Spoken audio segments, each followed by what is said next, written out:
বলবো নি, তোমার বেটা এসে আমার মাথা শুরু করবে। আমি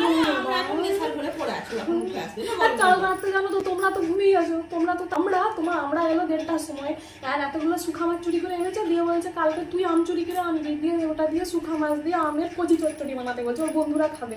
যদি আমি না করতে পারি, আমি যদি চুরি করতে না পারি, ওর বদনাম হয়ে যাবে। আমার নামে কি বলছে জানো, দুটো কুকুর পুষবে গো, দুটো কুকুর পুষবে। হ্যাঁ আমরা তোকে বললাম, ভালোই। হ্যাঁ বললাম জানো, সকালবেলা উঠে ট্যাপাদের ঘরে কাজটাও করিনি, কাজটা না করে ছুটেছি। ওই ঢেপসি কাকিমার বাগান নিতে পারবো, ছোট ছোট কাঁচা আম আছে। এবার গেছি, গিয়ে শাড়িটা এনে লুঙ্গির মতো তুলে যেই না আমি গাছে উঠতে যাবো, আর পেঁয়াজি পড়লো আমার ঘাড়ে। বলি ও আমাদের সে খোঁজপাজের আর পেঁয়াজি আমার ঘাড়ে এসে পড়লো।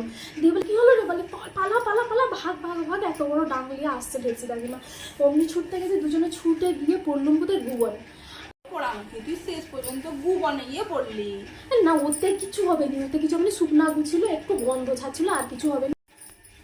দিয়ে পড়লুম গুমানে, আর কি করবো, আমগুলো তো সব পড়লোই। দিয়ে দুজনে বসে বসে গল্প করছিলাম, ওই কাজটাও হলো নি, ওইসব কথা বলছিলাম আর কি। তোর গায়েটা কি বল না, কি লেগে আছে?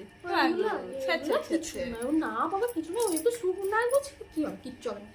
দিকে দুজনে বসে বসে কথা বলছি, আর কি করবো, বেরিয়ে যে আসবো তারও তো উপায় নেই। দরজার কাছে কাছে ঢেপসি কাকিমা এত বড় ডাংটা নিয়ে দাঁড়িয়ে, এত বড় ডাংটা, এত বড় ডাংটা। এবারে বলছে যে বেড়ালেই তো কেলানি দিবে, এই জন্য বেড়াতেও পারিনি। আর বসে বসে জানো পেঁয়াজির আবার কি হয়েছে, পেঁয়াজি বলছে আবার পেয়ে গেছে। এবারে কি করবে, বেড়াতেও পারছে নি আর থাকতেও পারছে নি। এবারে করে এলো এদিকে, আমি আমার মুখটা ঘুরিয়ে দিকে বসলাম, আবার ও করলো। কি করবো, কিছু করার না, আমি নাকটা টিপে বসবো না একটু, দিয়ে হাগলো যে ধুলো কোথায় বল না। ধোয়া কি হয় ওখানে, ওখানে কোথায় জল পাবে বলো না, একটু মুছে লিখছে, ওখানে অনেক শুকনো কাগজ ছিল না, মুছে লিখছে। দিয়ে বলে ঘরে গিয়ে ধুয়ে নেবো, আবার কি আছে। তারপরে হ্যাঁ, দিয়ে এবারে ওই যে আমাদের পাড়ার মনে সেই পচা কাকা ভোটে দাঁড়িয়েছে না, ওর মিছিলটা আসছিল জানো। আমরা দুজনে আস্তে আস্তে করে বেরিয়ে গিয়ে ওই মিছিলের সঙ্গে চলে এসেছি, আর দেখতে পাইনি। এবারে তাহলে তুই আর কেলানি খাস না? না এবারে আমি কেলানি খাইনি, সে আগের বারে যেমন খেয়েছিলাম ওই রকম কেলানি আর আমাকে কেউ দিতে পারবে না। আমি এবারে পালিয়ে আসবো, দিয়ে তো পালিয়ে এলাম আর কি।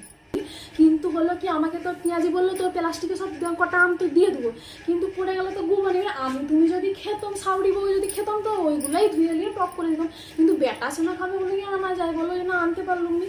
এবার তোমার বেটা আমাকে কি বলবে আমি জানি নি, কারণ আমি কুকুরই পুষে দিবে জানো। পরের বার ট্রাই করে আনবোই, আর আমি কচি চচ্চড়ি খাওয়াবোই।